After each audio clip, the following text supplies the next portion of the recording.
तो दुकानदार ने पूछा, माते आप मुझे ये बताइए कि आप कितने समय पहले आई थी? तो दुकानदार ने कहा, जब कहा तो बूढ़ी माता ने कहा, बेटा बस वही ज्यादा 20-25 साल पहले। तो क्षमा करना माता, 20-25 साल का समय थोड़ा नहीं बहुत होता है। जवानी से बुढ़ापा आ गया, तब आप जवान थी, चेहरा भरा हुआ था, गोरे थे, चेहरे में कांति थी, चेहरा दमक रहा था, तो सुंदर लग रहे थे। और आप अब बूढ़ी हो चुकी हैं,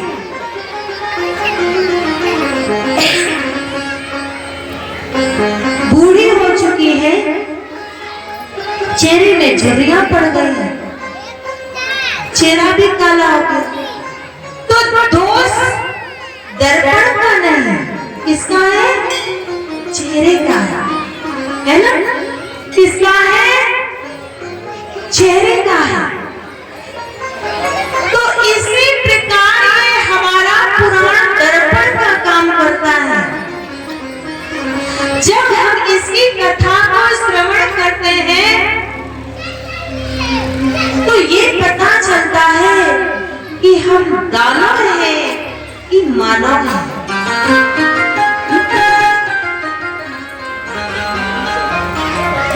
सात दिन निरंतर कथा का श्रवण करते हैं तो हमें एहसास होने लगता है कि हम दिन रात क्रोध में ही जीते रहते हैं, लोभ में ही जीते रहते हैं, कि मोह में ही जीते रहते हैं, कि ये मन हमारा भक्ति है।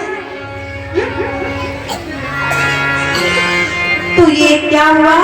हमारा दर्पण है। कहते हैं जब हम कथा को श्रवण करें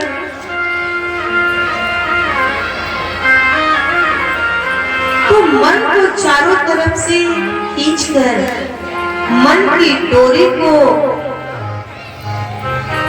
कथा में बांध देना चाहिए। कथा का फल तभी मिलेगा जब आप एकाग्रचित्त होकर कथा को श्रवण करोगे। कहते हैं एक मथुरा के चौबे जी थे, रात्रि के समय नाव से उस पार जाना था और नाव खूंटे से बंधी थी और भांग बहुत ज्यादा पी ली थी,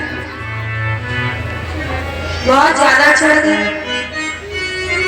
भांग पी करके नाव पर बैठ गए और चप्पू चलाने लगे और चप्पू चलाते चलाते शाम से हो गई भोर। जैसे भोर हुई, सवेरा हुआ, देखा क्या बात है कि हम सारी रात चप्पू चलाते रहे पर फिर भी उस पार नहीं पहुंच सके। तो तब तक एक मित्र आ गया, कहा कि भाई क्या बात है, मेरी समझ में नहीं आ रहा है कि मैंने सारी रात नाव चलाई पर मैं उस पार नहीं पहुंच सका। कहा भाई तुमने सब कुछ किया पर खूंटे से डोरी को तो खोला नहीं। तो जब तक डोरी खोलोगे नहीं तो नाव कैसे आगे बढ़ेगी?